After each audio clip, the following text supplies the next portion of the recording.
Hello, what is up mga moms or sir? Mama ko po si Ralph C. Fry, isang visual artist from Manila. And today we are going to unbox and review the ZD Toys Iron Man Mark 46. Thank you very much Sir Mark or Eric Justin Baste of Laruanan. Yan, thank you very much Laruanan. Kung gusto nyo makabili ng Iron Man Mark 46 na ZD Toys, yan, punta lang kayo sa Facebook page niya. Ito, Laruanan on Facebook, or pwede rin kayo pumunta sa Shopee, Laruanan. Okay, yan. Laruanan. Nandyan yung mga stocks ni Sir Errol. Yan, meron tayong Deadpool. Iba't ibang klaseng armors na Iron Man. Ito yung post niya ngayon. Updates, Kalaruanan, new client available now. Sale, sale, sale. Iron Man Mark 46 from ZD Toys. 150 pesos only until September 4 only. Yan, may mga shirts and ZD figures pa for 1.5. Shirts and ZD figures plus tote bag 1,650 only. And sa Shopee naman meron na siyang total of 117 products, kaya sobrang dami ng ZD Toys talaga, maps. Nakakalason talaga. Yan, meron kang pwedeng pagpilian. ZD Toys War Machine Mark 1. Yan, may gantry. Ito gantry. ZD Toys 80, Mark 85 with LED. Yan, meron ako mga review lahat niyan mga momsers sa channel ko, Ralph Cifra. Yan, ito nga pala yung channel ko mga momsers, Ralph Cifra. Meron tayong 15.2 subscribers and 1,800 plus videos. Maraming salamat for all of your support. Alright, tapos na yung housekeeping. Ngayon naman, dito tayo sa box niya. Super premium ng box. Grabe talaga si ZD Toys gumawa ng packaging. So sa upper left, we have the Marvel Studios, the Infinity Saga logo, Mark 46, 110 scale Iron Man collection. So pag 110 scale, ang measurement niyan 7 inches tall. Ang 112 scale naman, si Marvel Legends, ang measurement niyan 6 inches tall. Tapos we have the shot of the action figure. Dito, medium shot. Ni Iron Man, spot laminated ba to? O nga, mas glossy si mas glossy si Iron Man compared sa background. Then Marvel Studios, Captain America, Civil War logo, Marvel logo, Infinite Action X logo, Marvel, ZD Toys logo, ang ganda na logo nila, pinalitan na yan. Tapos, lupit nito, kasi lahat ng ZD Toys ay original, meron siyang Disney seal, ibig sabihin, licensed siya by Marvel and Disney. Kaya pwede lang gamitin yung first party assets like the Iron Man suits from the movie, the logos, yan, yung first party stuff, meaning yung mga in-approve ni Marvel para ilabas sa public. Tapos, we have the Marvel Studios Civil War sa side. Tapos, sa likod naman, we have the shots of the action figure front and back. Tapos, mga flying poses, repulsor poses, or fist poses. Tapos, lahat ng accessories na kasama. We have barcode, QR code, Chinese text here. And then, sa gilid naman, we have the repulsor blast na pose, Captain America Civil War na logo. Yan. Okay, since naka-line up na sila, diretso na tayo sa size comparison. Ito yung Mark 45 from ZD Toys din. Super nice din yan. Pareho silang 7 inches tall. Tapos ito Black Series. Yan. 6 inches tall yan. Tapos exit ko lang. Yan. Tapos si Marvel Legends naman 6 inches din to. Yan, dito siya. Side by side na lang natin. Yan. Side by side. Tapos likod ka muna. War Machine Mark 3. From Marvel Legends din to. Yan, Marvel Legends 6 inches. Tapos ZD Toys Mark 7. Yan, diretso na tayo size comparison. 7 inches din yan. Tapos Grim Knight from McFarlane Toys, 7 inches tall din yan. Yan, may stand lang onte, kaya mas mataas siya onte. Tsaka nag-extend kasi yung mga baril niya sa likod. Okay, Grim Knight sa likod. Tapos Mark 3 from ZD Toys. Yan, so yun na yung size comparison. Proceed tayo sa mga accessories. Okay, game. Accessories tayo. Teka, tabi lang natin to. Okay, first we have the Civil War na base, na hexagonal stand or hexagonal base. Tapos matte siya or satin finish. Tapos yung Civil War na logo ay glossy. Okay naman siya, very stable. Tapos we have the stand. Yung stand niya, kakabit niya lang dito sa butas. And then, pwede niyo siya i-twist. May articulation din dito sa peg. And then, spring-loaded siya. Ibig sabihin, makakapitan niya yung waist or yung paa ni Iron Man. Pwede kayo mag-post ng mga dynamic poses or flying poses with it. And then we have the hands. 1, 2, 3, 4, 5, 6. 6 na alt hands. Sobrang dami, ma'am sir. So you have the fist, relaxed, and the repulsor. Yung repulsor hands niya, yan, sobrang detailed. Ganda. Ganda ng pagkakagawa ni rito, ni ZD Toys talaga dito sa mga Iron Man. Tapos ang ganda ng detail niya rito kasi may silver na paneling pa dito, silver na parts. Yan. Dito rin sa fingers niya. Yan. Tapos dito rin sa kanyang dito sa back of the hand. Yan, meron din siya diyan na circular pattern tapos line papunta dito sa part na to. Super cool. Yan. Wala lang black yung yung mga pagitan ng fingers niya, hindi siya black, red lang din. Pero may additional detail na silver yung mga pagitan ng kanyang kamay. Tapos yung mga repulsor blast effects, to super nice. You have the orange na translucent siya. Orange yung sa ilalim, tapos pa yellow siya. Parang tingin ko in-airbrush to eh. Yan. Tapos, pwede nyo ipasok dito. Meron peg yung mga repulsor blast na hands. Tapos, pwede nyo ipasok dito. Ayan. Tapos, pwede nyo palitan. Mabilis lang naman palitan to, yung kamay ni Iron Man. Ayan. Pull nyo lang. Sorry, tanggalin nyo muna yung effect kasi baka mabali. With enough force, pwede nyo carefully lalayan nyo lang yung... Ay, baliktad pala. Sorry. Ito pala yung right hand niya. Ayan. Okay, tapos pasok nyo lang tong accessory na dito. Yan. Meron na siyang repulsor blast na hand. Okay, yan.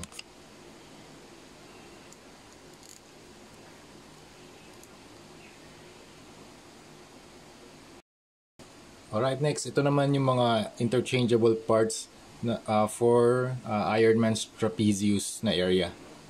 Dito yan sa may sa may part na to. Hindi sa may shoulder area, malapit sa shoulder area pero malapit din sa part ng neck. So yung trapezius dito, yung muscle between the neck and the shoulder. Yan. Tapos ito yung piece na gusto kong ilagay sa kanya. Meron siyang 4 na missiles. So 1, 2, 3, 4. Nakakuha ko ng paintbrush. Yan. So meron siyang 1, 2, 3, 4 na missiles, and then dito naman sa kabila 1, 2, 3, 4. Yan. Madali lang siyang tanggalin. Actually, dito sa interchangeable parts, meron siyang nakalagay na left na R. Yan, R and L. Ibig sabihin ng R, right. L is for left. So, ibig sabihin, pag R yung piece, ibig sabihin sa right ni Iron Man. Hindi right mo. Okay? Hindi siya dito. Dito siya sa kabila. Ayan, pag ganyan. Tapos, yung isa naman, yung left. Left ni Iron Man. Hindi left mo. Okay? So, baka magkalituhan lang. Tapos, kapag tinatanggal na yung piece, or gusto nyo palitan, i-remove nyo lang yung shoulder piece away. Tapos, ang ginagamit ko dito, parang takip ng ballpen. Tapos, try natin siyang... Doon, may space kasi doon eh. Ayan, tutusukin ko lang yan dyan. Ayun, nag-pop na. Ayan. So, ayan, L. Mas maganda yung may missiles na nakalabas. Mas maraming weapons. Yan. Tapos, ang ganda ng pagkaka-flush niya dito sa trapezius ni Iron Man. Parang hindi siya natatanggal. Ayan. Flush na flush naman. Super cool. Konting-konti lang yung gap. Actually, ayun. Handiin nyo lang konti flush oh. Super cool. Tapos, ano pa ba? To. Yan, yung interchangeable na forearm na armor plates. Dito naman to nilalagay. Medyo loose nga lang to, itong part na to. Yan. So, tatanggalin niyo yung kamay. Tapos, ang ginagawa ko rito, tinatanggal ko using, yan nga, takip ng ballpen. Yan. So, ang ginagawa ko rito, yan, meron na siyang blue tack or tack it. Kasi medyo loose yung loose yung peg na to. Yan, ito. Pwede kayong bumili nito, Faber-Castell tack it sa National Bookstore. Magkano ba to? Walang price walang price. Pero mura lang yan mga ma'am sir. Nilagyan ko ng blue tack para mas mahigpit yung kapit ng rockets niya. Ng forearm na rockets. Ay, teka, pabaliktad pala. Ayan, may nakalagay din dito R tsaka L. Ayan, sabihin ng R, right ni Iron Man, ha. Ayan, so yan yung kabit. Super nice, grabe. Forma, angas.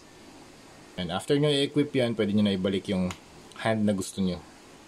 Okay, game. Proceed tayo sa design ni Iron Man. Hindi to LED version, ha. Normal lang to.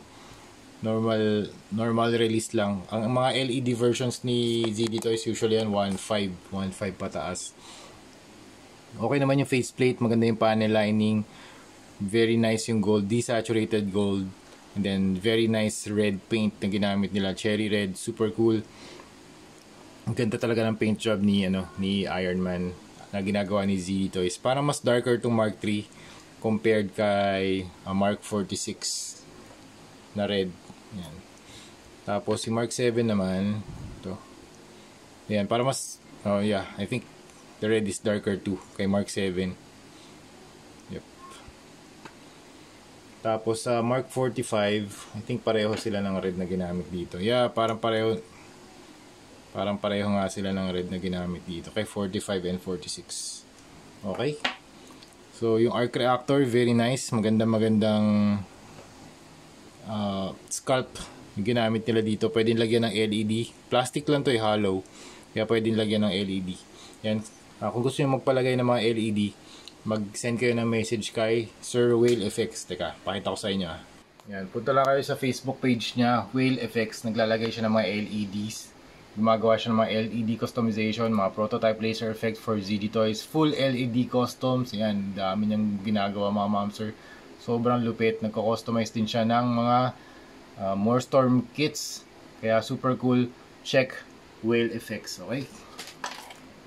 Okay, going back to the action figure, I really love the aesthetic dito sa Iron Man Mark 46 kasi ito yung ginawa nila Mark 47 sa Spider-Man movie.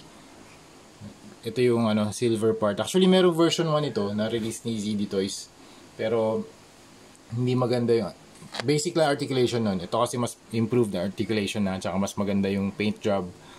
Super cool na armor plates and pinless na joints na. Okay, maganda yung design, yung may silver dito sa rib area. Tapos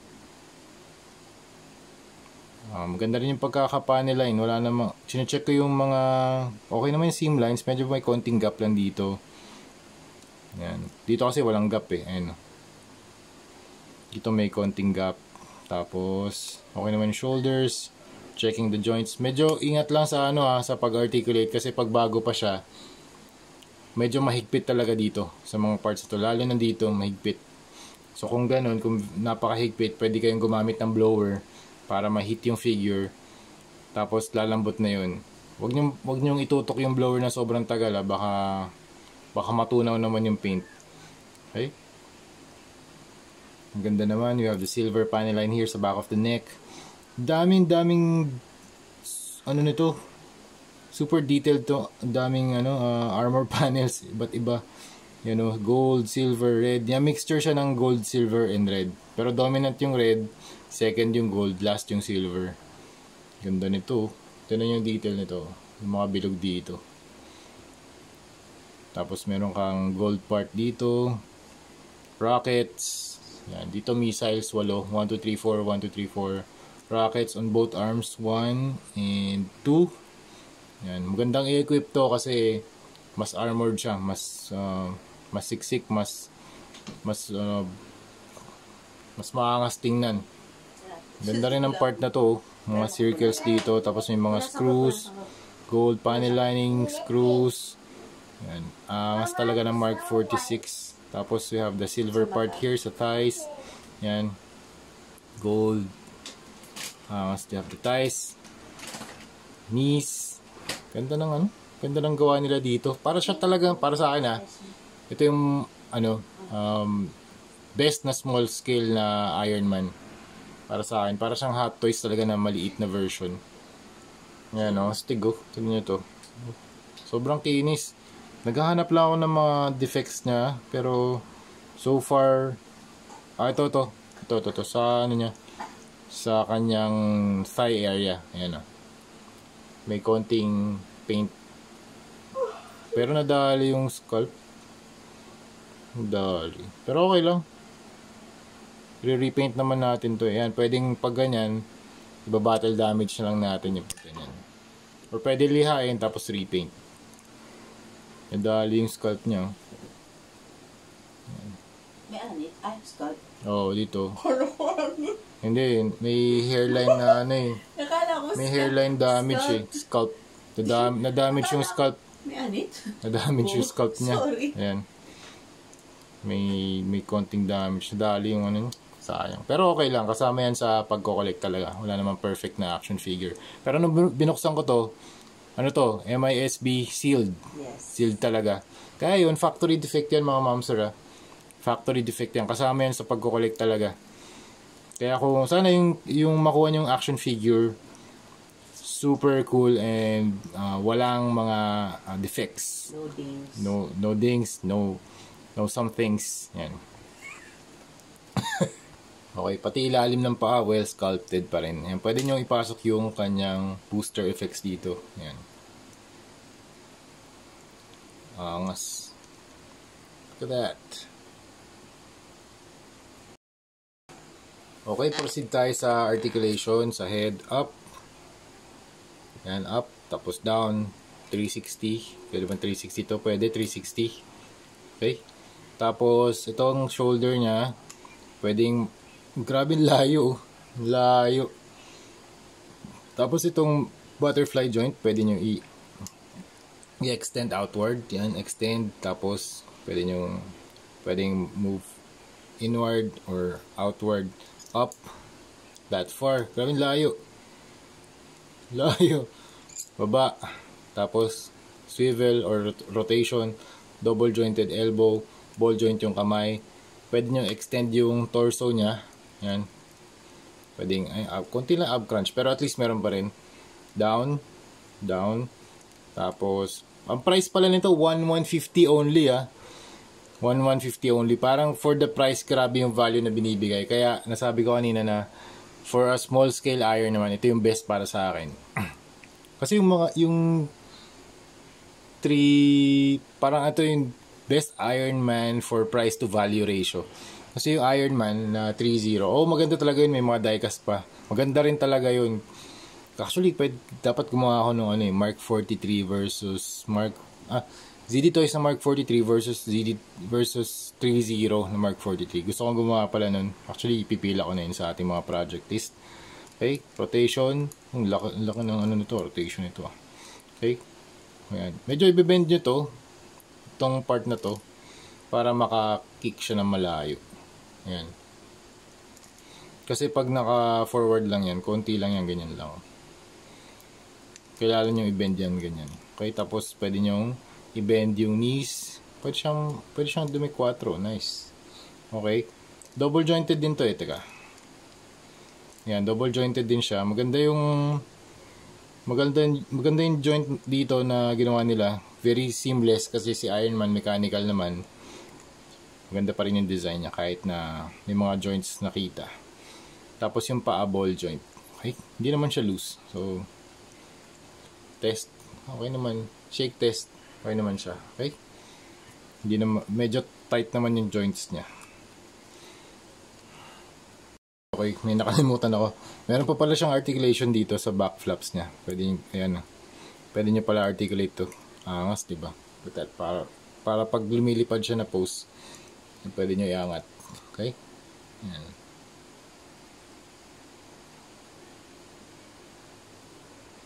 Okay, again, recap.